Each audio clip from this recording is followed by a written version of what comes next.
Hello, everybody.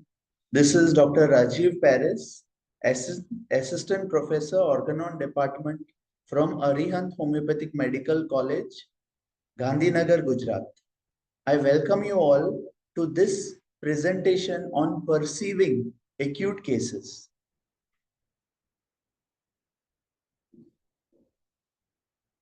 So this presentation is affectionately dedicated to late Dr. Carlos Barreto, MS, orthopedic surgeon and professor from Goa Medical College. He was the best orthopedician in Goa. Why best? Because he believed that diseases have to be treated not with medicines, but with physiotherapy exercises and through alternative therapies. He was also the physician to the governor of Goa, the most successful orthopedic surgeon as far as spinal problems were concerned, and always brought a smile on people under his care. So we remember him and we thank him for training generations of orthopedicians.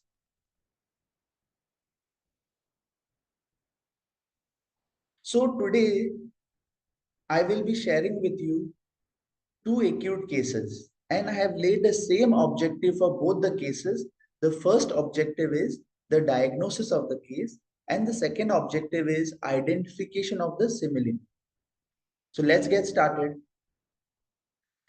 The first case is of a 46-year-old male whom I had seen on the 16th of August. Now, this person is a helper in a fabrication workshop of an engineering college, and he came with the complaints of pain in the right ear that extends to the lower aspect of the right side of the neck. Since when the pain is there? Since June of 2021. He is not able to swallow the food quickly for the last 15 days. That means from 1st of August, and now he has come to me on 16th August. Severe burning in the right ear, extending to the neck. What is the sensation? Sensation as if someone is eating his ear. He wanted to have cold rain water bath because it was the monsoon season. He can't tolerate any noise. He's got two daughters and they are playing or they are fighting, and he gets very irritated by noise. He wants to beat his children whenever they make noise. He gets tired easily, even while speaking. His voice was very weak and one could not understand his words because the articulation of the words was indistinct and forceful. Means he had to force himself to get the word out. It was not coming out easily. Other problem was he spoke hastily and he also had a shortness of breath. So you can understand the difficulty that the homeopathic physician faced, in receiving the case. The major problem that he had was he is getting fever in the evenings at 4 p.m. with chills, heat and body ache every evening for the last 4 months. So continuous fever every evening for last 4 months. So then I asked him, how did this start? So he told me that in April of 2021, he suffered from COVID. How did the COVID, symptoms start? So it initially began as aching pain in both the calf muscles. And since then, thereafter, it went into headaches and body aches. And then vertigo started. While speaking, vertigo was becoming more, accompanied with chest discomfort. That's when he went to the physician and COVID positive diagnosis came about. Okay. Since COVID, his thermal state has also changed. He has become a chilly patient. Earlier, he was not a chilly patient. Then in July 2021, see, I'm describing to you the development of the symptoms. In July 2021, the severity of the ear pain in the right side became more, and it started becoming more and more continuous, which prevented him from going to work. End of July 2021, he visited the local health center in the ENT OPD, where an ultrasound was done. What did the ultrasound reveal? Multinodular goiter with ill-defined nodule in the right lobe, and his T3 level was raised 2.47, T4 level was raised 17.6, and TSH level was low. Now here you are able to see a mixed picture. There is hyperthyroidism also, there is hypothyroidism also. So it was, quite a confused picture. Then what are his physical generals? Doesn't like to eat, although he is hungry. There was a salty taste in the mouth, and because he is a long time on antipyretic drugs, which is given by the health center, and he is having a running nose, with which he felt relieved after the discharges are out. Okay, loves ice cream, likes sweets and cold things like custard, cakes, but at present he was consciously avoiding it. Stool constipated for the last 15 days, scanty stool.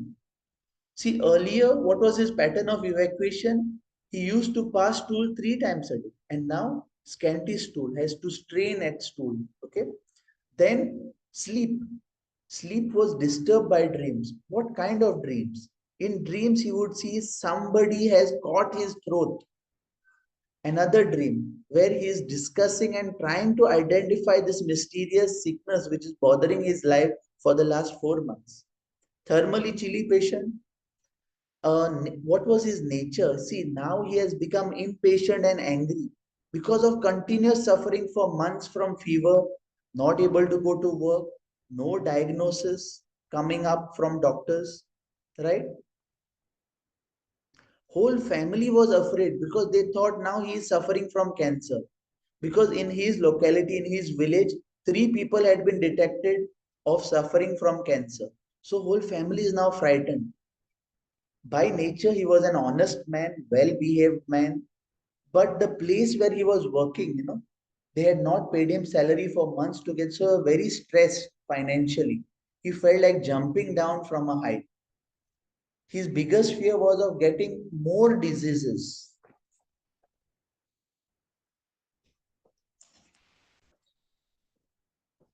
So this is the lab report which was done, okay, by the ENT doctor, which shows the raised T3, raised T4, and the low TSH.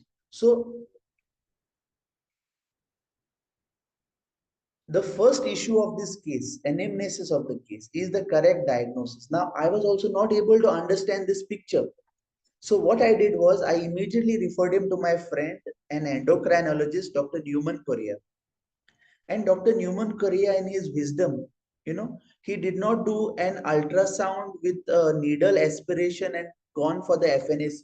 Rather, he did only one single test, and that is the radioisotope test. Because after listening to the symptoms of the patient, he already knew the diagnosis. He was just confirming the diagnosis.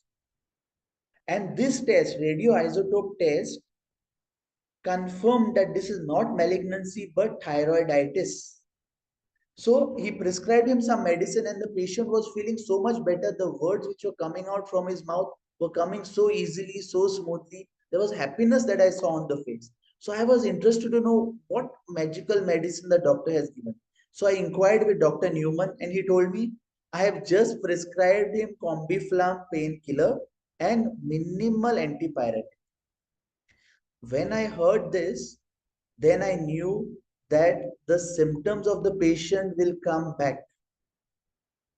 And right enough, 5 days later, the patient came back with the ear pain going into the neck in my OPD.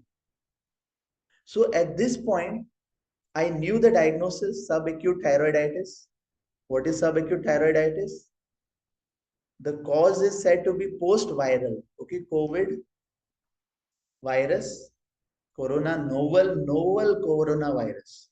Look at the symptoms. He had all the classical symptoms. Malaise was there, fever was there. Hyperthyroidism picture you will get in the initial phase of subacute thyroiditis. Why? Because the thyroid follicles, initially there is hypernucleation of them. Then the follicles go for the destruction, in which there is release of T3 and T4. That's why the hormones released give rise to a picture of hyperthyroidism. Second phase, the hormones have got depleted now. Then the patient goes into hypothyroidism. And then the third phase is the phase of resolution. Where was our patient? He was between the first and the second phase. That's why you had a mixed picture of both. Okay. And also the patient become indifferent, indolent, irritated. This is all you will find in the medicine textbooks. Okay. So this is the anamnesis of the case now. So what I did was I opened Ken's repertory, external throat chapter, goiter, right? On examination of the thyroid, I found that the thyroid was very spongy. Okay. And I took the second rubric, goiter, painful, tenderness was very much marked. So I am left with just two remedies, iodum and spongia. So open the Materia Medica. If you look in Fermulens, Franz Fermulens Concordant Materia Medica, toasted sponge, that is your spongia, contains small percentage of iodine. So in one bullet, you can get two birds because our spongia contains iodine also. Then you check in Kent's Materia Medica. He speaks of slow onset of symptom, which is the pattern of our patient. Over months, several months, he has progressed. Marked anxiety, anxiety about diseases, fear of death with suffocation. Okay. So prescription is clear.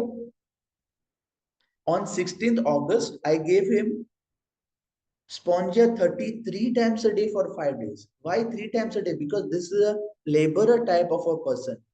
His level of comprehension is not high. He doesn't follow. You have to repeatedly tell him. So I gave him repetition. Second reason why giving him so many repetition for so many days is he's so much dependent on antipyretic and now on this Combiflam. We have to get him out of this vicious circle of dependency on these remedies. Okay. So now let us see the follow-up. So 1 week later, he came to my OPD and then he tells us what happened to him after Spongia. So he said that immediately after starting Spongia, right on the first day after starting Spongia, the fever returned. I told him no antipyretic now. So usually his fever timing was between 4 p.m. to 6 p.m. But now when the fever returned, it was between 6 p.m. to 8 p.m. He did not take antipyretic. On day 2, the fever disappeared and a coryza started. What was the coryza nature? Thick yellow and felt relieved by the coryza. Then I asked him, how is your burning, severe burning pain in the throat, which was starting in the 100% relief? Breathlessness improved but not completely gone, and he resumed the work at the workshop from the 23rd of August of 2021. Okay. Then next follow-up, 30th of August, patient returned with the complaint of burning pain, which is starting from now left ear to the left thyroid.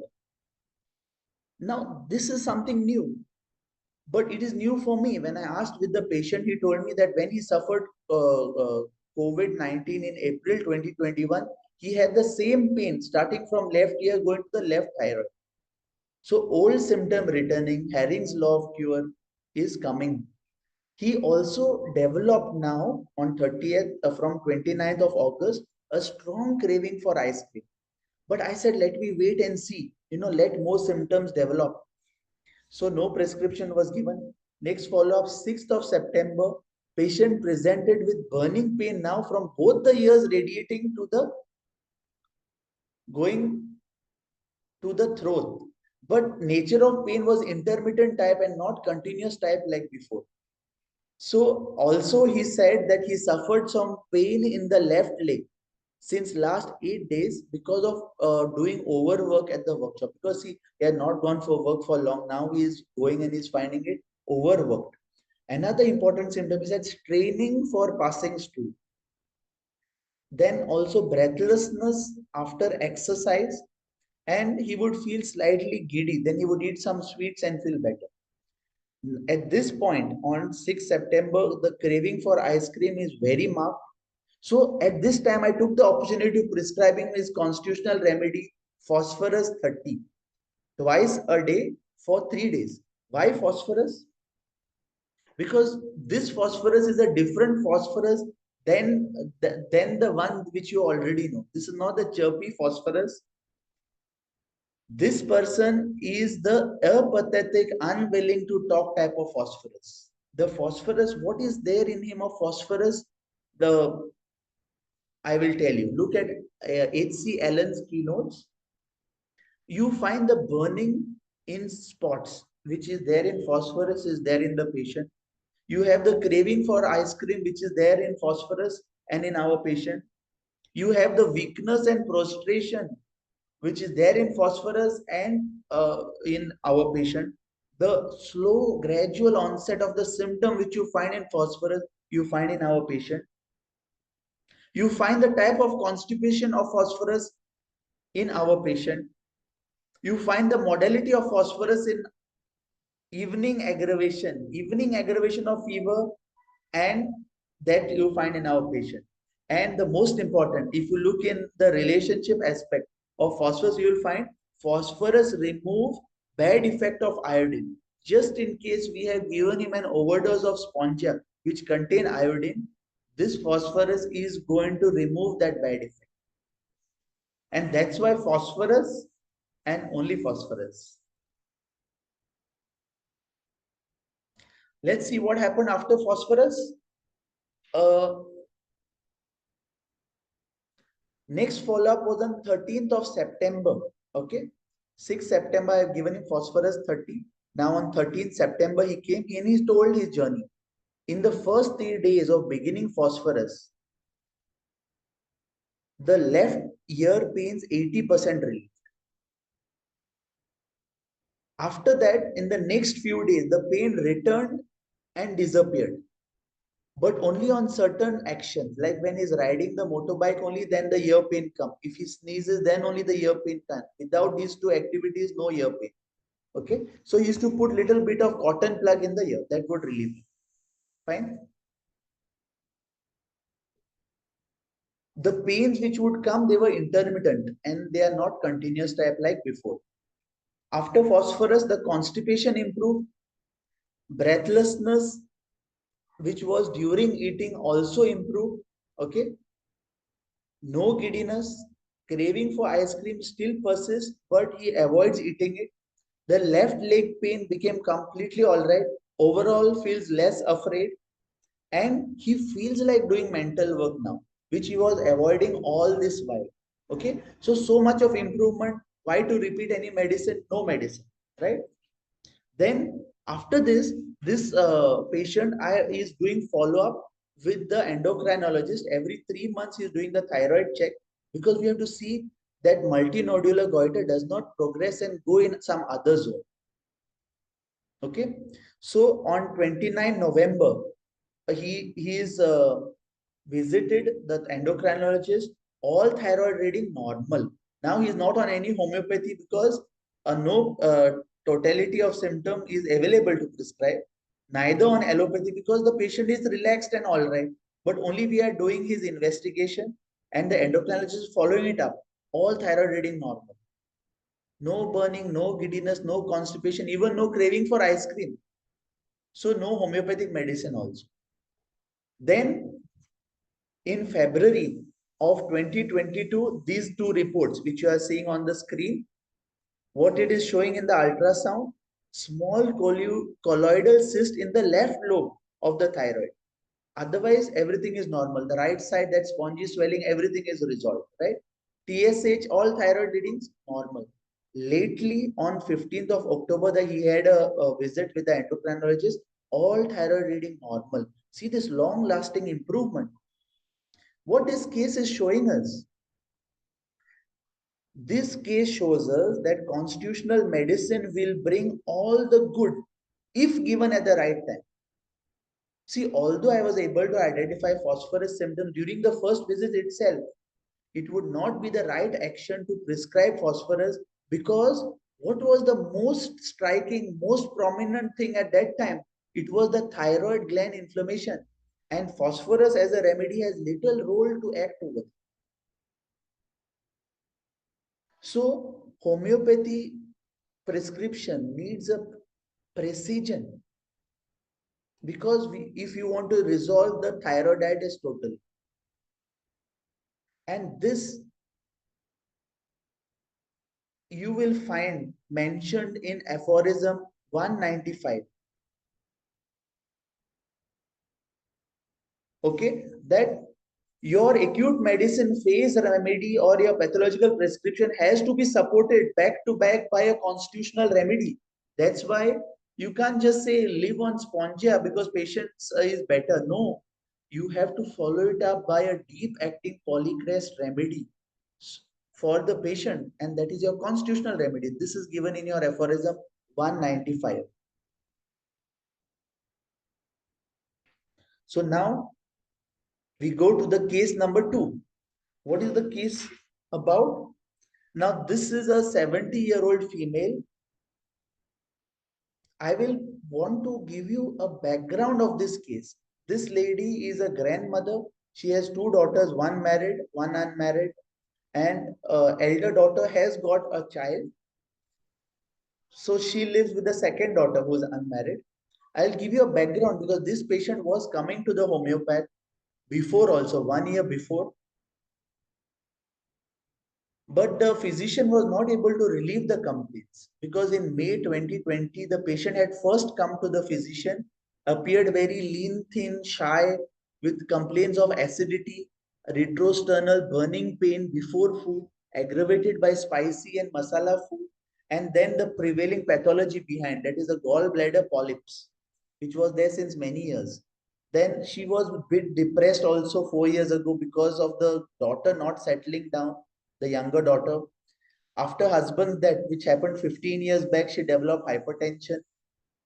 Then 2019 December, she had a right tonsillar cyst and then right tonsillectomy done. She is a known case of recurrent sinusitis, had complaints of pain in the right ear, which was coming suddenly and disappearing slowly. At this time, she also told me in May month that her right knee is having some pain, worse on ascending. Sometimes the right knee gets locked, and the orthopedic surgeon, the younger daughter, works in a hospital. So there is ample of orthopedicians that are available to take care of this patient. So they advised her total knee replacement, but patient doesn't want to do it. And suffering from numbness in the feet, which improved by walking about. This lady, being an emotional woman, does not complain much, doesn't want to trouble her homeopath much with much symptoms. Afraid of thieves, worried type, better by consolation with craving for coffee. I gave her Pulstila 200 in May of 2020, but no much of appreciable improvement, mild improvement. So her gait was also, she was walking like a duck because she came for follow-up in August of 2020. So gait was not much improved, much problem in ascending stairs in August, she told me. Again, constant worry about her daughter and craving for cheese. So at that time, in the August of 2020, I gave her Calcarea carb, 200. Okay, one single dose. But still, no much, the polyps are still persisting in the gallbladder and patient was not so much help. Okay. Now, I was called upon on 18th of June 2021. This is the COVID period. During this period, no orthopedician was interested in coming to see her because patient was in a very bad condition. I will tell you day-wise progression of her complaint. So this is the presenting complaint. This is why uh, the patient has come to me. So how it has started? On the 14th of June 2021, she got very severe acidity in the afternoon at about 1:30 p.m. After her lunch, what she had eaten for lunch? Just 3 tablespoons of kanji. And then 15 minutes later, upper GI discomfort started. So burning became commenced at around 2:15 p.m. Same day evening at 6:15 p.m. She got, burning increased for few minutes and then suddenly disappeared. At 9:30 p.m. of the 14th of June, even by drinking plain water, the burning was starting. On 16th June, the right knee pain started hurting very much. Cold compress was helping. She was not able to sit on the commode. Cannot tolerate by evening, cannot tolerate cold compresses and the weather, rainy weather of that time. So this is an acute crisis which was narrated to me by the daughter. I was not able to go to see her at this time. So I prescribed Lycopodium 200, 3 doses, because problem originating from the right knee, but no relief. Rather, she was worsening day by day and she was getting limited to the bed, unable to even sit in the bed, not able to stand, not able to eat anything. Okay. And pains are changing from right knee to the left knee. Then on 17th June 2021, the worsening, especially at night time. On 18th June, patient crying with pain because pain is becoming unbearable in the second knee, that is the left knee. So finally, I decided I will go for a home visit despite the COVID scenario. So on 18th June evening, I went to see her. What did I see in the home visit? Patient lying down in bed, lying on the back, all surroundings very clean. Even if you touch your finger to the floor, you will not get a speck of dust. So clean. Left knee massively enlarged, 3 times bigger than the right knee. There was venous engorgement seen. The knee was hot to touch the left knee, not able to bend the knee, would not like any pressure on the part. Right knee was also warm but not swollen. Excruciating pain worsened at night, preventing her from sleeping, not able to stand at all, and weeping while telling the symptom. Daytime feeling hot, nighttime feeling chills in the body. Not able to even sit up in bed, only the chest and the neck and the upper part is able to bend with help, but she cannot sit in the commode, fully dependent on the daughter. Okay, a lady who was independent type, doing everything at home, now become completely restricted and immobile. It was as if the lower limb is paralyzed. No ailment from could be traced. She said, I am having fullness of abdomen with mild nausea and a fear-like feeling. Fear due to burning in the epigastrium, which gets triggered by any kind of food, be it beverages like tea, coffee, and even water. Always aggravated after eating and had saw eructations. Afraid to eat because see, if she eats and drinks, she has to pee and shit. And she needs to trouble her daughter. And she is not someone who wants to trouble anyone. And also GI discomfort comes, so afraid to eat.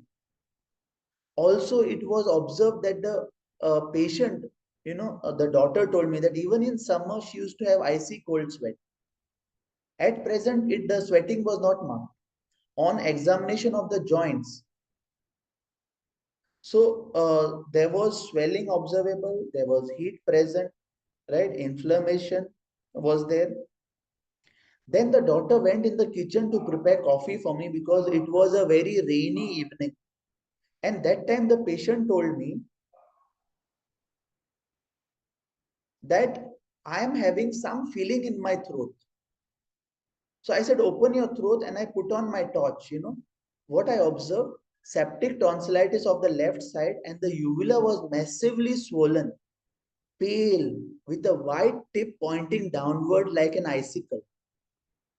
In the past also, this patient was uh, having septic lesions.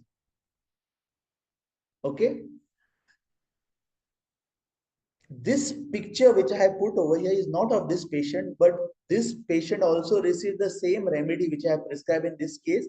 And if you look at the uvula, see the uvula, this is not exactly the classical urinary bladder like uvula, but quite similar.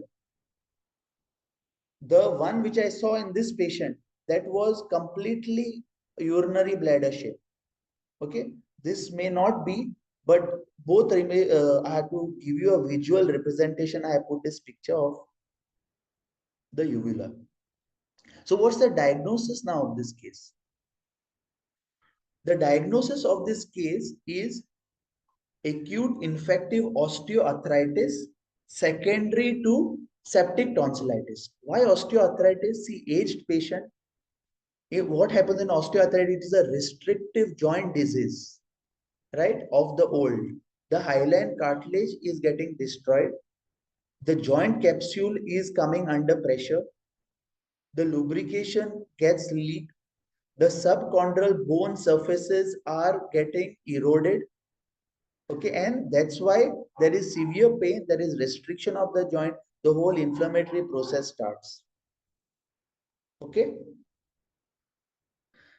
Now, I assured the patient, I asked the patient last, what is troubling you the most? Because they are not able to understand, because GI thing was also prominent, and now the knee problem.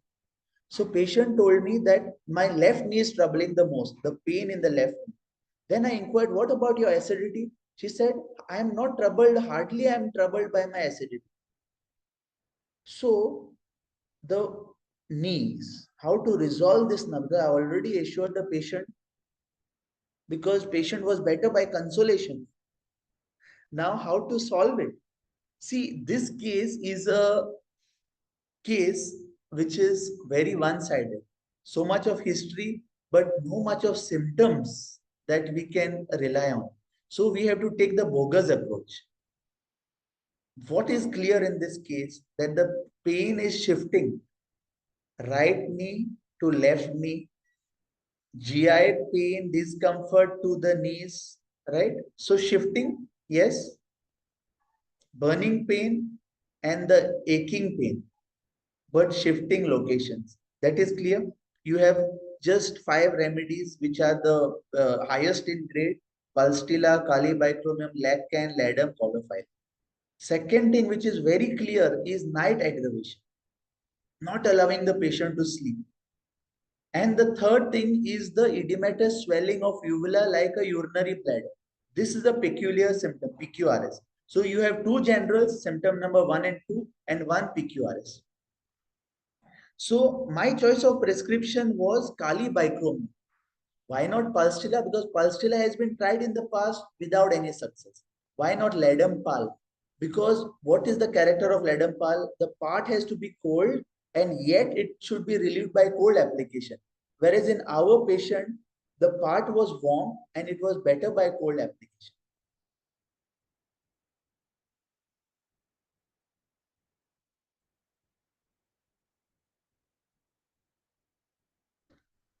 Then you open Allen's keynote under Kali Bicromium. What you will find? You will find that the symptom shifts from the GIT to the arthritic complaints. So this is a alternating of symptom which you will also find mentioned in the organon under intermittent diseases of the first type, non-febrile type, where the symptom is shifting from one place to another. In this case, from GIT to the joints.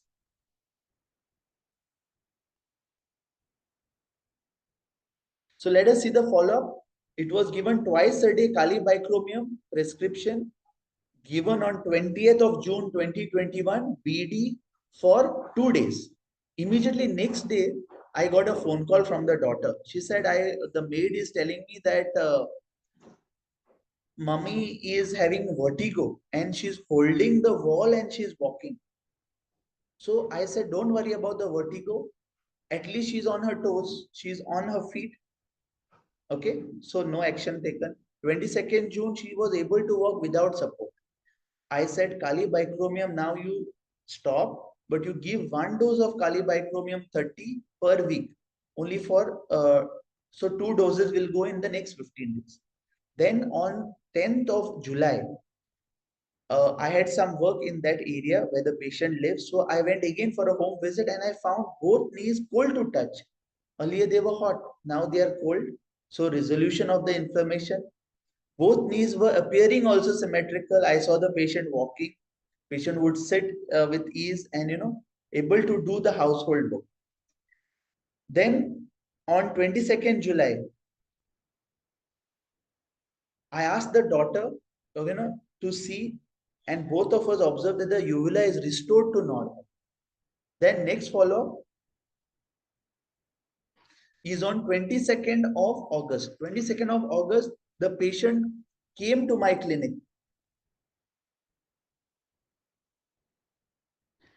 So you can see here the uvula of the patient completely restored to normal. You can see this picture is taken in my clinic.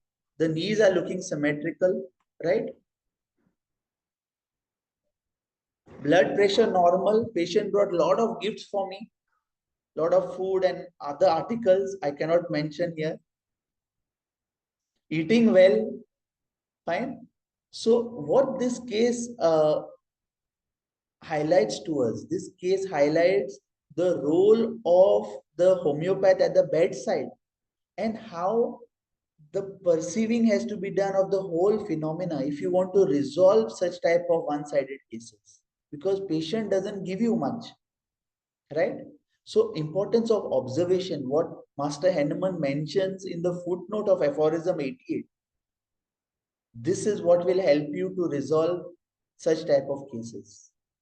So what do we see in these two cases? The first case, the acute is going to the becoming chronic, and how the observation, the finding of the spongy thyroid help in prescribing the uh, phase remedy, and immediately followed by constitution which help to resolve the patient till now.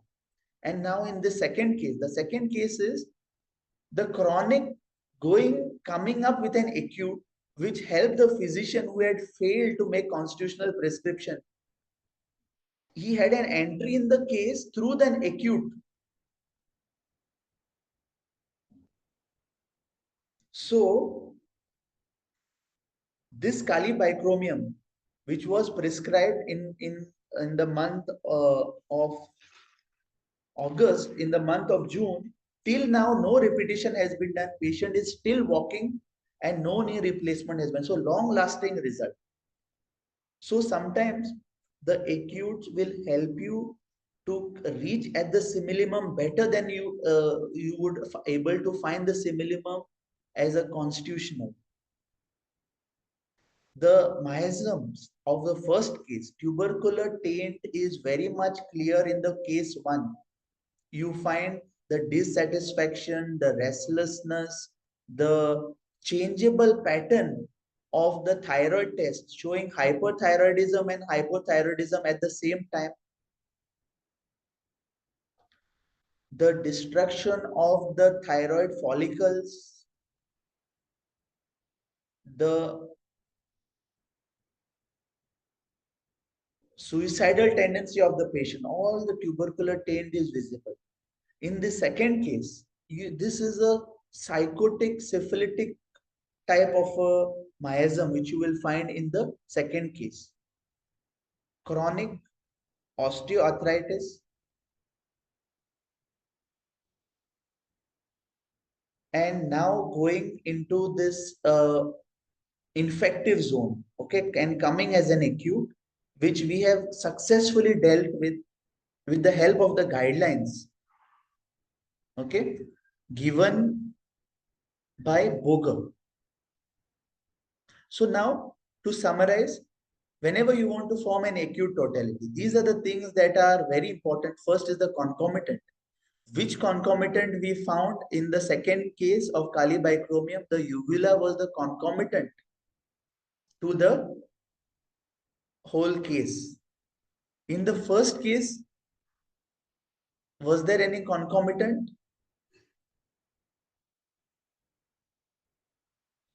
In the first case, we had ailment from. What was the ailment from? The novel coronavirus. Ailment from was clear, after which the subacute thyroiditis has started. Second, what is important is characteristic modalities. What was the characteristic modality in the case 1? Evening aggravation. What was the characteristic modality in the case 2? The night aggravation. Then then the third point, characteristic generals are important. First case, craving for the ice cream was the characteristic general. Okay.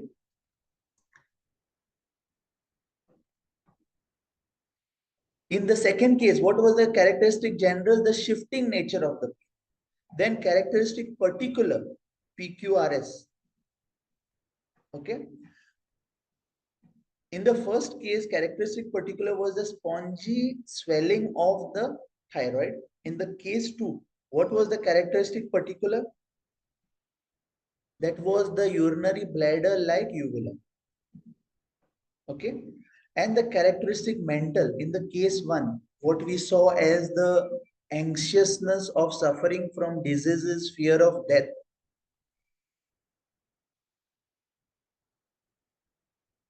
And the mental of the second case. In the second case, there was no mental. So I would like to conclude this presentation. I'm open to your suggestion. You can give me your or you can ask your queries. So I want to thank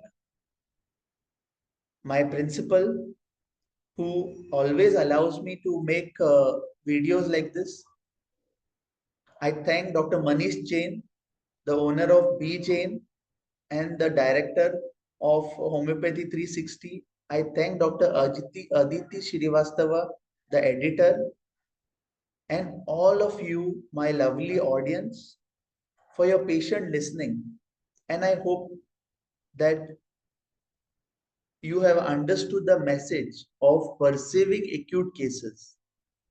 Because William Osler says, listen to your patient, he is telling you the diagnosis. So thank you everyone.